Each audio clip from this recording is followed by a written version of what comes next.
Hello everyone guys, कैसे हैं आप लोग। उम्मीद करता हूं सब बढ़िया होंगे। सो गाइस, इन्वेस्टो प्राइड के एक ब्रांड न्यू वीडियो में आप लोगों का फिर से स्वागत है। इन गाइस, आज है संडे। इन गाइस, आपको पता है कि संडे को मैं क्या करता हूं।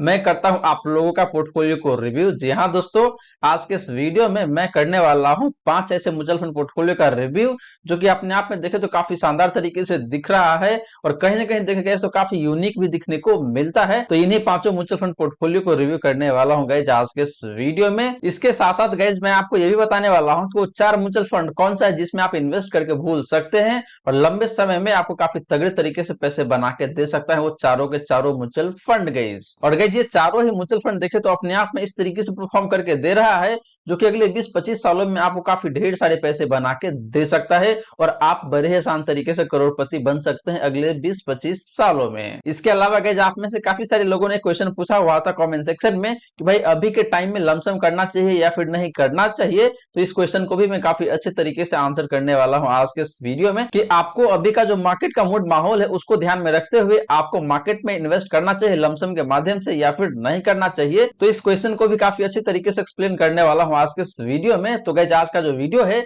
आप सभी के लिए काफी ज्यादा इंटरेस्टिंग एंड इंपॉर्टेंट होने वाला है, तो बने रहिएगा through out the video guys. वही गाइस, आप भी चाहते हैं कि मैं आपका म्यूचुअल फंड पोर्टफोलियो को रिव्यू करूं तो आप अपना mutual fund portfolio comment section में मेंशन कर सकते हैं। आने वाले संडे को आपका पोर्टफोलियो भी कवर करने वाला हूं। इसके साथ साथ गाइस, आपने अभी तक अपना डीमैट अकाउंट ओपन नहीं करा हुआ है तो लिंक मैंने डिस्क्रिप्शन में दे रखा है, जाइए फटाफट अपना डीमैट अकाउंट ओपन कर लीजिए। यहाँ पे गाइस आपको life time free demat account open करने को मिल जाता है, आपको एक भी रुपए पे नहीं करना पड़ता है लाइफ टाइम। तो जाइए फटाफट अपना डीमैट अकाउंट ओपन कर लीजिए। इन्वेस्टिंग प्लस ट्रेडिंग दोनों के लिए काफी शानदार डीमैट अकाउंट है ये आप सभी के लिए। तो चलिए गाइस, स्टार्ट करते हैं आज का video. But guys, video start करने से पहले फटाफट कर दीजिए इस वीडियो को लाइक एंड आपने चैनल को अभी तक सब्सक्राइब नहीं किया हुआ है देन प्लीज सब्सक्राइब कीजिए चैनल को एंड साथ के साथ गाइस नोटिफिकेशन बेल ऑन करके ऑल पे क्लिक कर लीजिएगा ताकि जब भी इस चैनल पे वीडियो लेके आऊंगा सारे वीडियो का नोटिफिकेशन आपको मिलता रहेगा। तो गाइस, जैसे मैंने आपको बताया कि हम लोग बात करने वाले हैं यहाँ पे म्यूचुअल फंड पोर्टफोलियो रिव्यू का एंड इसके बाद गाइस बात करने वाले हैं 4 ऐसे म्यूचुअल फंड का जिसमें आप इन्वेस्ट करके भूल सकते हैं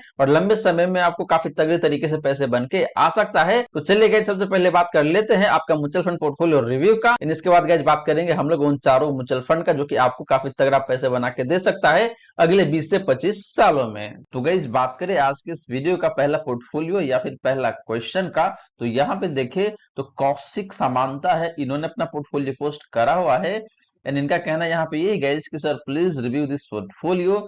पहला फंड जो इनके पोर्टफोलियो में है जो फंड है यहाँ पे आपका HDFC mid cap fund, second fund है यहाँ पे आपका axis blue chip fund, third fund है यहाँ पे आपका पराग पारिक फ्लेक्सी का फंड, फोर्थ फंड है यहाँ पे आपका एचडीएफसी सेंसेक्स फंड, पांचवा फंड है यहाँ पे आपका Tata small cap fund and 6 number का जो फंड है यहाँ पे आपका Nippon India small cap fund. तो गाइस, ये 6 फंड है जो कि कौशिक के पोर्टफोलियो में है एंड फर्दर गाइस इनका क्वेश्चन यहाँ पे ये है कि he wants to add a mid cap fund for SIP of 2000 per month. तो गाइस, सबसे पहले बात करें इनका पहला फंड का यानी कि एचडीएफसी मिड कैप फंड का, तो ये फंड देखे तो मुझे काफी सही दिखता है। हालांकि इस फंड का जो फंड साइज है ये काफी एक्सट्रीम हाई साइड में दिखने को मिलता है, तो एक ही कंसर्न है इस फंड के साथ, इसका फंड साइज। अदरवाइज देखे तो मुझे कहीं कोई दिक्कत लगता नहीं है एचडीएफसी मिड कैप फंड के परफॉर्मेंस में या फिर इस फंड के रिस्क रेशियोज में। बात करें सेकंड फंड का यानी कि एक्सिस ब्लू चिप फंड का, तो ये फंड देखे तो काफी एवरेज सा फंड है, बहुत अच्छा फंड नहीं है। रिसेंट पास्ट में इस फंड का परफॉर्मेंस उतना बेहतर नहीं रहा है। Not only axis blue chip fund guys, axis के जितने भी फंड है सारे ही फंड ने अच्छा परफॉर्म नहीं करा हुआ है। तो कौशिक यहाँ पे मेरा सजेशन ये रहेगा कि भाई आपको एक्सिस ब्लू चिप फंड से एग्जिट कर जाना चाहिए और आपको ऐड कर लेना चाहिए यहाँ पे Nippon India large cap fund. बात करें गाइस थर्ड फंड का यानी कि पराग पारिक फ्लेक्सी का फंड का, तो ये फंड देखे तो हालांकि काफी सही फंड है अपनी कैटेगरी में, तो यहाँ पे कहीं कोई दिक्कत नहीं है, तो आप इस फंड के साथ कंटिन्यू करके चल सकते हैं। बात करें गाइस चौथा फंड का यानी कि एचडीएफसी सेंसेक्स इंडेक्स फंड का, तो ये फंड भी देखे तो अपने कैटेगरी में काफी अच्छे तरीके से परफॉर्म करा हुआ है, लेकिन यहाँ पे आपके पास already active large cap mutual fund है, तो मुझे यहाँ पे लगता है कि भाई आपको अलग से एक index fund large cap category से ऐड करने की जरूरत नहीं है। तो ये जो 1000 का अमाउंट है इसको आप ऐड कर सकते हैं Nippon India large cap fund के साथ ही, जो की रिप्लेसमेंट है आपका एक्सिस ब्लू चिप फंड का। बात करिए गाइस यहाँ पे स्मॉल कैप फंड्स का, तो पहला फंड है यहाँ पे टाटा स्मॉल कैप फंड जो कि देखे तो काफी सही फंड है। नेक्स्ट फंड है इनके पास Nippon India small cap fund, तो ये फंड भी देखें तो काफी सही फंड है, कहीं कोई दिक्कत नहीं है, तो आप इन दोनों फंड के साथ कंटिन्यू करके चल सकते हैं। एंड फर्दर आपका कहना यहाँ पे ये है कि आप एक और मिड कैप कैटेगरी के फंड को ऐड करना चाहते हैं अपने पोर्टफोलियो में 2000 पर मंथ के एसआईपी के लिए। तो यहाँ पे आपके पास ऑलरेडी एक मिड कैप कैटेगरी का फंड है, HDFC mid cap opportunity fund, तो मुझे नहीं लगता है कि आपको अलग से ऐड करने की जरूरत है, लेकिन आपको लगता है कि आपको करना ही है, तो यहाँ पे मेरा सजेशन रहेगा कि आप Motilal Oswal mid cap fund को ऐड करें, वो ज्यादा बेहतर ऑप्शन आपके लिए हो सकता है। तो गाइस ये तो बात रही कौशिक समांता का पोर्टफोलियो का, और बात कर लेते हैं गाइस यहाँ पे नेक्स्ट पोर्टफोलियो का या फिर क्वेश्चन का। गाइस यहाँ पे देखें तो यूजर पीटी करके कुछ है जिन्होंने अपना पोर्टफोलियो पोस्ट करा हुआ है, इनका नाम यहाँ पे मेंशन नहीं है, इनका यूजर आईडी है गाइस। तो इनके पोर्टफोलियो में जो पहला फंड है वो फंड यहाँ पे आपका पराग पारिक फ्लेक्सी का फंड, जिसमें इन्होंने 20,000 का इन्वेस्टमेंट करा हुआ है, मुझे लगता है ये लमसम इन्वेस्टमेंट की बात कर रहे हैं। सेकंड फंड इनके पास है जो फंड है यहाँ पे आपका कोटक इमर्जिंग मिड का फंड, जो कि देखे तो काफी एवरेज सा फंड है। थर्ड फंड है यहाँ पे आपका एचडीएफसी मिड का फंड, जिसमें इन्होंने अगेन 12,000 पर मंथ के हिसाब से शायद एसआईपी ही करा हुआ है। नेक्स्ट फंड इनके पास आईसीआईसी प्रूडेंशियल अपॉर्चुनिटी फंड, जहां पे इन्होंने 10,000 पर मंथ के हिसाब से एसआईपी करा हुआ है। इसके बाद देखे तो दो स्मॉल कैप कैटेगरी के फंड है इनके पोर्टफोलियो में। पहला फंड है आपका निप्पॉन स्मॉल कैप फंड, दूसरा फंड है यहाँ पे आपका क्वांट स्मॉल कैप फंड। दोनों ही फंड में देखे तो इन्होंने 8,000 ईच करके एसआईपी करा हुआ है। इनका एज अभी 34 ईयर का है, 12 से 15 साल का इनका इन्वेस्टमेंट होराइजन है, एंड रिस्क प्रोफाइल इनका मॉडरेट है, एंड स्टेप अप करना चाहते हैं 5 से 10% हर एक साल, और इनका एक्सपेक्टेशन है 15 से 17% का रिटर्न का एनुअल बेसिस पे। तो गाइस मुझे लगा यहाँ पे कि भाई पराग पारिक फ्लेक्सी का फंड में इन्होंने लमसम करा हुआ है, कुछ मेंशन नहीं करा हुआ है, तो मैं ये अज्यूम करके चल रहा हूँ कि सारे इन्वेस्टमेंट एसआईपी इन्वेस्टमेंट है। तो पहले बात करें पराग पारिक फ्लेक्सी का फंड का, तो ये फंड काफी सही है, तो यहाँ से आपको एग्जिट करने की जरूरत नहीं है, आप इस फंड के साथ कंटिन्यू करके चल सकते हैं। बात करें सेकंड फंड का यानी कि कोटक इमर्जिंग इक्विटी फंड का, तो ये फंड देखिए तो हालांकि काफी ठीक ठाक सा फंड है, काफी रीजनेबल रिटर्न दिया हुआ है, लेकिन बहुत अच्छा रिटर्न नहीं है अपने कैटेगरी में। तो मेरा सजेशन यहाँ पे ये रहेगा कि आप कोटक इमर्जिंग इक्विटी फंड से एग्जिट कर जाए और आप स्विच कर सकते हैं Motilal Oswal mid cap fund के साथ। बात करें नेक्स्ट मिड कैप फंड का यानी कि HDFC mid cap opportunity fund का, तो ये फंड काफी सही फंड है। हालांकि जैसे मैंने आपको ऑलरेडी बताया कौशिक समानता के केस में कि जो एचडीएफसी मिड कैप फंड है, इस फंड का फंड साइज काफी ज्यादा है, तो इस बात को आपको जरूर ध्यान में रखना चाहिए। फिर आपके पास है यहाँ पे आईसीआईसी प्रूडेंशियल अपॉर्चुनिटी फंड, तो ये फंड देखे तो वैसे काफी सही फंड है, काफी ठीक ठाक तरीके से परफॉर्म कर रहा है, मुझे कहीं कोई दिक्कत लगता नहीं है, तो आप इस फंड के साथ कंटिन्यू करके चल सकते हैं। बात करें अगला दो फंड का यानी कि निप्पॉन स्मॉल कैप फंड का and quant small cap fund का, तो ये दोनों फंड अपने अपने जगह पे काफी शानदार तरीके से परफॉर्म कर रहा है, एंड दोनों ही फंड के बीच में ओवरलैपिंग परसेंटेज काफी कम दिखने को मिलता है, तो आप दोनों ही फंड को अपने पोर्टफोलियो में रख सकते हैं। एंड सिमिलर सा चेक आपको करना है अपने मिड कैप कैटेगरी को फंड के लिए भी, वहां पे भी जाके आपको ओवरलैपिंग चेक करना है कि उन दोनों फंड के बीच में कितना ओवरलैपिंग परसेंटेज निकल के आता है। अगर ओवरलैपिंग 5 से 10% के बीच में फॉल करता है तो आप बिल्कुल कंटिन्यू करके चल सकते हैं, कहीं कोई दिक्कत वाली बात नहीं है। लेकिन जैसे ही ओवरलैपिंग 10% के ऊपर जाता है तो उस केस में आपको सोचने की जरूरत है कि भाई आपको दोनों ही फंड के साथ कंटिन्यू करना चाहिए या फिर नहीं करना चाहिए। फर्दर आपने यहाँ पे बोला हुआ है कि भाई आप स्टेप अप एसआईपी करना चाहते हैं 5 से 10% हर एक साल, तो ये काफी अच्छा स्ट्रेटेजी होता है। अगर आपको पैसे ज्यादा बनाना है लंबे समय में, तो मैं सभी लोगों को सजेस्ट करता हूं कि भाई आपको स्टेप अप एसआईपी का जो कॉन्सेप्ट है उसको अप्लाई करना चाहिए अपने पोर्टफोलियो में, इससे आप पैसा जल्दी और ज्यादा बना सकेंगे। एंड आपने जो एक्सपेक्ट करा हुआ है 15 से 17% का रिटर्न, जो कि मुझे काफी रीजनेबल दिखता है, आप लॉन्ग टर्म में इतना का रिटर्न बड़े ही आसान तरीके से अचीव कर पाएंगे। अब बात करते हैं गाइस नेक्स्ट पोर्टफोलियो का या फिर क्वेश्चन का, बट गाइस वीडियो में आगे बढ़ने से पहले आपने वीडियो को अभी तक लाइक नहीं किया हुआ है देन प्लीज वीडियो को लाइक करके अप्रिशिएट करें। गाइस आपको बता दूं कि ये 15 से 20 मिनट का जो वीडियो है इसको बनाने में मोटा मोटी 8 से 10 घंटे के आसपास में लग जाता है, तो प्लीज वीडियो को लाइक करके अप्रिशिएट करें गाइस। एंड आपने चैनल को अभी तक सब्सक्राइब नहीं किया हुआ है देन प्लीज सब्सक्राइब कीजिए चैनल को। इन साथ के साथ गाइस नोटिफिकेशन बेल ऑन करके ऑल पे क्लिक कर लीजिएगा, ताकि जब भी इस तरीके का वीडियो लेके आऊंगा सारे वीडियो का नोटिफिकेशन आपको मिलता रहेगा। एंड गाइस अगर आप भी चाहते हैं कि मैं आपका म्यूचुअल फंड पोर्टफोलियो को रिव्यू करूं, तो आप अपना mutual fund portfolio comment section में मेंशन कर सकते हैं। आने वाले संडे को आपका पोर्टफोलियो भी मैं कवर करने वाला हूं। तो गाइस बात करें यहाँ पे नेक्स्ट पोर्टफोलियो का या फिर क्वेश्चन का, तो यहाँ पे शुभम शर्मा है, इन्होंने अपना क्वेश्चन पूछा हुआ है। तो गाइस बात करें नेक्स्ट पोर्टफोलियो का या फिर क्वेश्चन का, तो यहाँ पे शुभम शर्मा है, इन्होंने अपना क्वेश्चन पूछा हुआ है, और इनका कहना यहाँ पे ये है कि I have just started SIP study with PGM India mid cap fund, 2,500 per month के हिसाब से इन्होंने एसआईपी करा हुआ है। टाइम होराइजन है इनका 5 साल का। Should I stop SIP and shift to SBI Magna mid cap fund? तो शुभम सबसे पहले मैं बता दूं आपको कि अगर आप म्यूचुअल फंड में इन्वेस्ट करते हैं तो 5 साल का टाइम फ्रेम काफी कम होता है। तो पहला सजेशन तो यही रहेगा आपके लिए कि भाई आपको अपना जो टाइम फ्रेम है, आपका जो इन्वेस्टमेंट होराइजन है, इसको बढ़ाने की जरूरत है, कम से कम 10 साल इसको रखना चाहिए, वो ज्यादा बेनिफिशियल हो सकता है आपके लिए वही बात रहा कि भाई आपको PGM India mid cap fund से एग्जिट करके SBI Magna mid cap fund के साथ जाना चाहिए या फिर नहीं जाना चाहिए। तो मेरा सजेशन यहाँ पे ये रहेगा कि आपने अभी स्टार्ट किया है तो आप बिल्कुल इस फंड से एग्जिट कर सकते हैं और आप स्विच कर सकते हैं SBI Magna mid cap fund के साथ। इनफैक्ट मैं तो बोलूंगा कि आप SBI Magna mid cap fund के साथ भी ना जाए, आप ऐड कर सकते हैं Motilal Oswal mid cap fund अपने पोर्टफोलियो में, ये ज्यादा बेहतर ऑप्शन आपके लिए हो सकता है। तो गाइस ये तो बात रही शुभम शर्मा का क्वेश्चन का। अब बात करते हैं यहाँ पे नेक्स्ट पोर्टफोलियो का या फिर क्वेश्चन का। तो यहाँ पे देखिए तो सलमान मुजावर है, इन्होंने अपना क्वेश्चन पोस्ट करा हुआ है और इनका कहना यहाँ पे ये है कि हेलो सर, अभी मार्केट हाई है तो क्या अभी लमसम करना सही रहेगा या फिर नहीं रहेगा। तो सलमान भाई या फिर जितने भी लोग इस वीडियो को देख रहे हैं सभी को बता दूं कि अभी मार्केट थोड़ा सा हाई साइड में जरूर है।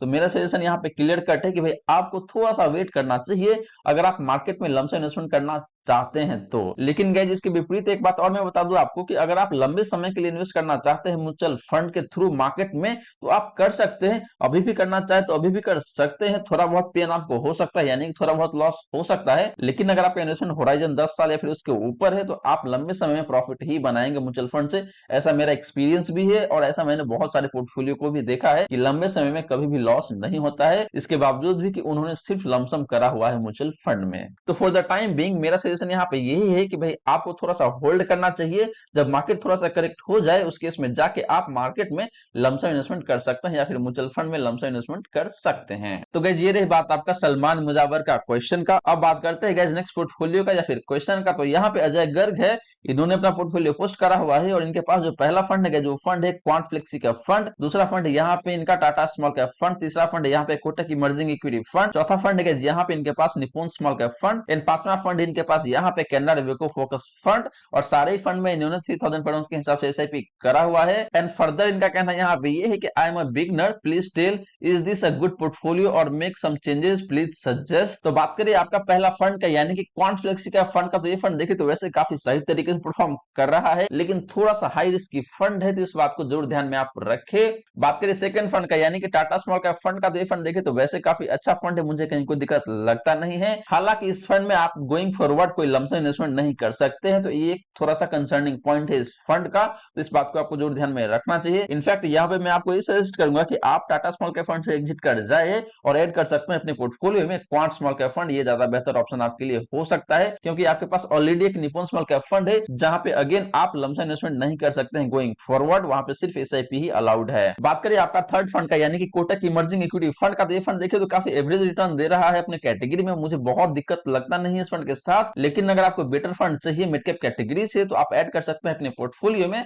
Motilal Oswal mid cap fund या फिर HDFC mid cap opportunity fund. लेकिन ध्यान रहे HDFC mid cap opportunity fund का जो फंड साइज ये काफी ज्यादा दिखने को मिलता है। वहीं बात करिए आपका नेक्स्ट फंड का यानी कि निपुण स्मॉल कैप फंड का। तो ये फंड काफी सही है, तो आप इस फंड के साथ कंटिन्यू करके चल सकते हैं। एंड बात करिए आपका लास्ट फंड का यानी कि कैनरा रेवेको फोकस फंड का। तो ये फंड भी देखे तो वैसे ठीक ठाक सा फंड है, बहुत खराब भी नहीं है तो बहुत अच्छा भी नहीं है, तो आप इस फंड के साथ कंटिन्यू करके चल सकते हैं। या फिर आप चाहे तो इस फंड से एग्जिट करके आप अपने पोर्टफोलियो में एक टैक्स प्लान भी ऐड कर सकते हैं अगर आपको लगता है कि आपको टैक्स सेविंग करना है तो गाइस ये तो बात रही अजय गर्ग का पोर्टफोलियो का। और बात कर लेते हैं गाइस यहाँ पे नेक्स्ट पोर्टफोलियो का या फिर क्वेश्चन का।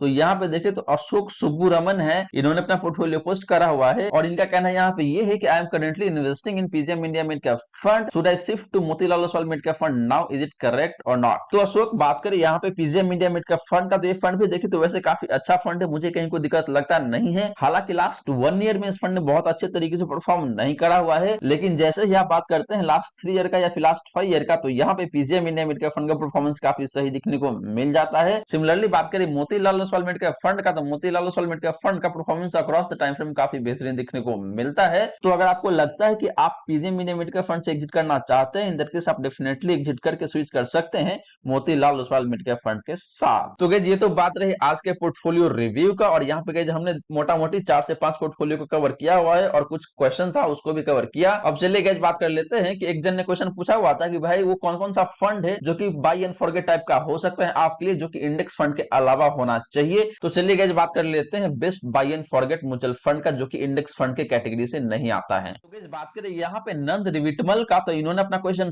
पूछा हुआ है और इन्होंने पूछा हुआ है कि sir please make a video on buy and forget mutual fund other than index fund, suggesting one fund in each category of large mid and small cap category fine. तो यहाँ पे गाइस मैंने 4 फंड को choose करा हुआ है different category से। पहला कैटेगरी है यहाँ पे आपका लार्ज कैप कैटेगरी, दूसरा कैटेगरी है आपका फ्लेक्सी कैप कैटेगरी, तीसरा कैटेगरी है आपका मिड कैप कैटेगरी, एंड चौथा कैटेगरी है आपका स्मॉल कैप कैटेगरी। तो इन चारों ही कैटेगरी से मैं कवर करने वाला हूँ एक एक फंड, जो कि kind of buy and forget mutual fund आपके लिए होने वाला है अगले 20 से 25 सालों के लिए। तो गाइस यहाँ पे हम लोग दो तरीके से बात करने वाले हैं इन चारों ही फंड का। पहले बात करेंगे एसआईपी रिटर्न का। तो सबसे पहले बात करेंगे इस पहला फंड का, यानी कि लार्ज कैप कैटेगरी का फंड का। तो वो फंड निकल के आता है यहाँ पे आपका Nippon India large cap fund. And बात करेंगे जिस फंड का परफॉर्मेंस का, तो यहाँ पे हम लोग last 1 year, last 5 year and last 10 year का परफॉर्मेंस देखेंगे। पहले बात कर लेते हैं लास्ट 1 ईयर का। तो लास्ट 1 ईयर में इस फंड ने आपको मोटा मोटी 35% का रिटर्न दिया हुआ है। बात करेंगे लास्ट 5 ईयर का, तो लास्ट 5 ईयर में इस फंड ने आपको मोटा मोटी 21% का रिटर्न दिया हुआ है। एंड बात करेंगे लास्ट 10 ईयर का, तो लास्ट 10 ईयर में इस फंड ने आपको 16.65% का रिटर्न दिया हुआ है। तो परफॉर्मेंस काफी शानदार है गाइस, कहीं कोई दिक्कत वाली बात नहीं है इस फंड का। बात करेंगे नेक्स्ट फंड का, यानी कि फ्लेक्सी कैप कैटेगरी का फंड का। तो फंड निकल के आता है यहाँ पे आपका HDFC flexi cap fund. And बात करेंगे इस फंड का परफॉर्मेंस का, तो लास्ट 1 ईयर में इस फंड ने आपको यहाँ पे मोटा मोटी 31% का रिटर्न दिया हुआ है। बात करेंगे लास्ट 5 ईयर का, तो लास्ट 5 ईयर में इस फंड ने आपको 22.64% का रिटर्न दिया हुआ है। एंड बात करेंगे लास्ट 10 ईयर का, तो लास्ट 10 ईयर में इस फंड ने आपको 17% का रिटर्न दिया हुआ है। तो गाइस रिटर्न काफी शानदार है इस फंड का भी, कहीं कोई दिक्कत मुझे लगता नहीं है। सिमिलरली गाइस बात करें मिड कैप फंड का, तो यहाँ पे जो फंड मैंने चूज करा हुआ है वो फंड है यहाँ पे आपका SBI Magna mid cap fund. बात करेंगे इस फंड का परफॉर्मेंस का लास्ट 1 ईयर का, तो निकल के आता है यहाँ पे आपका 32.98% का, मोटा मोटी 33% कह सकते हैं आप। बात करेंगे लास्ट 5 ईयर का, तो लास्ट 5 ईयर में इस फंड ने आपको 26.61% का रिटर्न दिया हुआ है। एंड बात करेंगे लास्ट 10 ईयर का, तो लास्ट 10 ईयर में इस फंड ने आपको 19.22% का रिटर्न दिया हुआ है। तो guys SBI Magna mid cap fund ने भी रिटर्न काफी शानदार दिया हुआ है अक्रॉस द टाइम फ्रेम। बात करेंगे लास्ट फंड का, यानी कि स्मॉल कैप कैटेगरी का फंड का। तो फंड निकल के आता है यहाँ पे आपका quant small cap fund. And बात करेंगे इस फंड का परफॉर्मेंस का, तो लास्ट 1 ईयर में इस फंड ने आपको यहाँ पे मोटा मोटी 48% का रिटर्न दिया हुआ है। बात करेंगे लास्ट 5 ईयर का, तो लास्ट 5 ईयर में इस फंड ने आपको मोटा मोटी 41% का रिटर्न दिया हुआ है। एंड बात करेंगे लास्ट 10 ईयर का, तो लास्ट 10 ईयर में इस फंड ने आपको मोटा मोटी 23% का रिटर्न दिया हुआ है। तो guys quant small cap fund की भी बात करें तो इसका परफॉर्मेंस काफी जबरदस्त देखने को मिलता है across the time frame guys. तो गाइस ये तो बात रही इन चारों ही फंड का एसआईपी रिटर्न का। अब बात कर लेते हैं गाइस इन चारों ही फंड का डिफरेंट रिस्क रेशियोज का। तो पहले बात करते हैं गाइस यहाँ पे Nippon India large cap fund का। तो इस फंड का डिस्ट्रीब्यूशन है जो निकल के आता है यहाँ पे आपका 13.78 का। बात करेंगे जिस फंड का साफ रेशियो का, तो निकल के आता है यहाँ पे आपका 1.54 का। एंड बात करेंगे अल्फा का, तो वो निकल के आता है यहाँ पे आपका 4.39% का। तो गाइस सिमिलर टू परफॉर्मेंस इस फंड का रिस्क रेशियोज भी देखे तो काफी शानदार देखने को मिल जाता है। स्टैंडर्ड डिवीजन देखे तो काफी रीजनेबल है, साफ रेशियो देखे तो काफी अच्छा दिखने को मिलता है। वहीं बात करें अल्फा का, तो अल्फा भी काफी शानदार दिखने को मिल जाता है Nippon India large cap fund का। बात करें guys HDFC flexi cap fund का, तो इस फंड का डिस्ट्रीब्यूशन है जो निकल के आता है यहाँ पे आपका 13.84 का। बात करें गाइस इस फंड का साफ रेशियो का, तो निकल के आता है यहाँ पे आपका 1.67 का। एंड बात करें गाइस इस फंड का अल्फा का, तो निकल के आता है यहाँ पे आपका मोटा मोटी 6% का। तो गाइस एचडीएफसी फ्लेक्सी का फंड का भी रिस्क रेशियो देखो तो काफी शानदार देखने को मिलता है, वो चाहे बात करें आप स्टैंडर्ड डिवीजन का या फिर अल्फा का या फिर साफ रेशियो का। सिमिलरली गाइस बात करें SBI Magna mid cap fund का रिस्क रेशियोज का, तो यहाँ पे बात करें स्टैंडर्ड डिवीजन का, तो इस फंड का डिवीजन है जो निकल के आता है आपका 13.08 का। बात करेंगे जिस फंड का साफ रेशियो का, तो साफ रेशियो काफी शानदार देखने को मिल जाता है 1.99 का। एंड बात करेंगे जिस फंड का अल्फा का, तो निकल के आता है यहाँ पे आपका 5.61% का। तो guys SBI Magna mid cap fund का भी रिस्क रेशियोज देखे तो काफी शानदार देखने को मिलता है, कहीं कोई दिक्कत वाली बात नहीं है, वो चाहे बात करें आप यहाँ पे स्टैंडर्ड डिवीजन का या फिर साफ रेशियो का या फिर अल्फा का। लास्टली गाइस बात करें क्वांट स्मॉल कैप फंड का, तो इस फंड का स्टैंडर्ड डिवीजन है जो निकल के आता है यहाँ पे आपका 17.79 का। बात करेंगे जिस फंड का साफ रेशियो का, तो साफ रेशियो काफी शानदार दिखने को मिल जाता है 2.31 का। एंड बात करेंगे जिस फंड का अल्फा का, तो अल्फा भी काफी शानदार दिखने को मिल जाता है यहाँ पे 13.11% का। तो guys quant small cap fund का भी रिस्क रेशियोज देखे तो काफी शानदार दिखने को मिल जाता है। हालांकि इस फंड का स्टैंडर्ड डिवीजन थोड़ा सा हाइट साइड में जरूर दिखने को मिलता है। इसका मतलब ये है गाइस कि क्वांट स्मॉल कैप फंड का रिटर्न थोड़ा सा ज्यादा वोलेटाइल रहता है अपने कैटेगरी एवरेज के कंपैरिजन में। तो गाइस ये रही बात आपका इन चारों ही फंड का एसआईपी रिटर्न का एंड इसका रिस्क रेशियोज का। और गाइस यहाँ पे देखे तो मुझे चारों फंड काफी शानदार देखने को मिलता है। और मैंने ये चारों फंड यहाँ पे क्यों सजेस्ट किया हुआ है गाइस, क्योंकि आप देखेंगे तो पिछले 10 सालों में चारों ही फंड का परफॉर्मेंस मुझे काफी अच्छा देखने को मिलता है। तो अगर आप ढूंढ रहे हैं 4 ऐसे फंड जिसमें आप इन्वेस्ट करके भूल जाना चाहते हैं, तो ये चारों फंड आपके लिए काफी बेहतरीन हो सकता है एक्टिव म्यूचुअल फंड कैटेगरी से। और यहाँ पे जाके आप इन्वेस्ट कर सकते हैं, बट ध्यान रहे इन्वेस्ट करने से पहले आपको खुद भी अपना रिसर्च कर लेना चाहिए, उसके बाद ही जाके आपको इन्वेस्ट करना चाहिए। तो गाइस ये रही सारी की सारी बातें जो हमने की आज के इस वीडियो में। और गाइस यहाँ पे मैंने आपको 4 से 5 म्यूचुअल फंड पोर्टफोलियो को काफी अच्छे तरीके से रिव्यू करके दिया है। एंड इसके साथ साथ गाइस मैंने आपको 4 ऐसे म्यूचुअल फंड के बारे में बताया है जो कि आप अगले 20 से 25 सालों के लिए इन्वेस्ट करके भूल सकते हैं। और वो चारों ही फंड गाइस देखिए तो अपने अपने कैटेगरी में काफी शानदार तरीके से परफॉर्म करा हुआ है। स्पेशली बात करें गाइस लास्ट 5 ईयर का या फिर लास्ट 10 ईयर का, तो वहां पे एसआईपी के केस में चारों ही फंड काफी शानदार तरीके से परफॉर्म करके दिया हुआ है। तो आप जाके इन चारों ही फंड में इन्वेस्ट कर सकते हैं। बट गाइस जैसे मैंने आपको बताया है कि भाई इन्वेस्ट करने से पहले आपको खुद भी रिसर्च करना चाहिए, उसके बाद ही जाके इन्वेस्ट करना चाहिए। तो गाइस आशा करता हूं जितनी भी बातें मैंने बताने की कोशिश किया है, सारी की सारी बातें आपको समझ में आ गया होगा। मन में अगर कोई डाउट है, क्वेश्चन है, तो फटाफट कमेंट सेक्शन में पूछ लीजिए, आपके क्वेश्चन का रिप्लाई मैं कर दूंगा। वही गाइस वीडियो अच्छी लगी हो तो वीडियो को लाइक करके अप्रिशिएट जरूर करें। एंड गाइस आपने चैनल को अभी तक सब्सक्राइब नहीं किया हुआ है देन प्लीज सब्सक्राइब कीजिए चैनल को। एंड साथ के साथ गाइस नोटिफिकेशन बेल ऑन करके ऑल पे क्लिक कर लीजिएगा, ताकि जब भी इस चैनल पे वीडियो लेके आऊंगा सारे वीडियो का नोटिफिकेशन आपको मिलता रहेगा। एंड गाइस आपने अभी तक डीमैट अकाउंट ओपन नहीं किया हुआ है तो लिंक मैंने डिस्क्रिप्शन में दे रखा है, जाइए फटाफट अपना life time free demat account open कर लीजिए। So guys thank you so much for watching this video, मिलते हैं अगले वीडियो में। जय हिंद जय भारत।